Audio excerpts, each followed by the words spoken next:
Gujarat election के पहले चरण में बीजेपी का डंका बजाने वाले प्रधानमंत्री के मन में एक आंकड़ा है जो किसी कांटे की तरह उन्हें चुभ रहा है और वो इस बार इसका पूरा इलाज करना चाहते हैं। 2002 में बीजेपी को 127, 2007 में 117, 2012 में 115, 2017 में 99 सीटें मिली थी।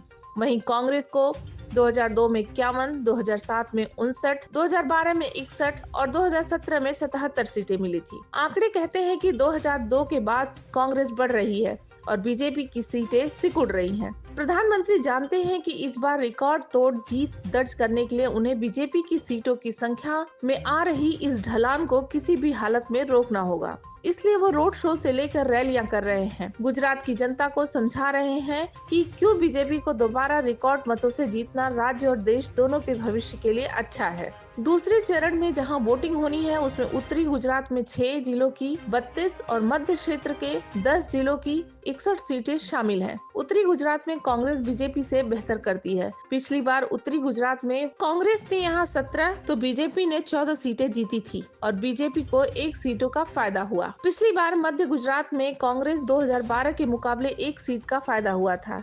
इस तरह उसने सिर्फ एक अपना गढ़ बचाया, बल्कि बीजेपी को 1 ही सीट सही लेकिन नुकसान पहुंचाया। इस बार प्रधानमंत्री कांग्रेस के इस किले में सेंध लगाना चाहते हैं, इसलिए वो राहुल गांधी की भारत जोड़ो यात्रा में मेघा पाटकर के शामिल होने को मुद्दा बना रहे हैं, जिन्होंने सरदार सरोवर बांध का विरोध किया है। 5 तारीख को जिन 14 जिलों की 93 सीटों पर वोटिंग होनी है उसमें बीजेपी ने पिछली बार 51 तो कांग्रेस ने 39 सीटें जीती थी। इस तरह चाहे बीजेपी हो या कांग्रेस, दोनों के लिए ये बहुत अहम है। इसकी एक बड़ी वजह तो इन इलाकों का एमपी राजस्थान की सीमा से लगना है। इसमें आदिवासी बहुल पंचमहल क्षेत्र शामिल है।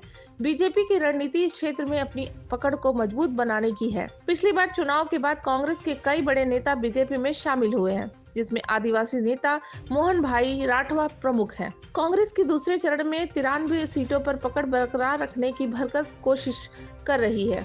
पार्टी नेता डोर टू डोर कैंपेन कर रहे हैं। कांग्रेस ने यहाँ राजस्थान के मुख्यमंत्री अशोक गहलोत को भी प्रचार के लिए तैनात रखा है। गहलोत के लिए ये भी बहुत अहम है क्योंकि सीमावर्ती इलाकों में दोनों राज्यों के मुद्दे और रिश्ते काफी असर रखते हैं।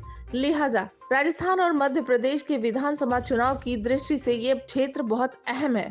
आपका उत्साह बता रहा है कि बीजेपी जिस विकसित गुजरात के सपने के साथ चुनाव में निकली है उस पर आपने मुहर मार दी है। दूसरे चरण की 93 सीटों में सबसे खास बात यहाँ होने वाली वोटिंग है, जो पहले चरण के मुकाबले अक्सर ज्यादा रहती है। पिछली बार के चुनाव में बीजेपी को इन सीटों पर 49% तो कांग्रेस को 41% वोट मिले थे। इस बार प्रधानमंत्री की कोशिश है कि बीजेपी के वोट शेयर 50% के पार पहुंचाने की है। बीजेपी जानती है कि ऐसी स्थिति में कांग्रेस के लिए पिछला प्रदर्शन दोहरा पाना आसान नहीं होगा, क्योंकि इस बार उसे आम आदमी पार्टी से भी चुनौती मिल रही है। माना जा रहा है कि वो बीजेपी से ज्यादा कांग्रेस को नुकसान पहुंचाएगी, जो बीजेपी के 50% से ज्यादा वोट पाने के लक्ष्य के लिए मुफीद होगा।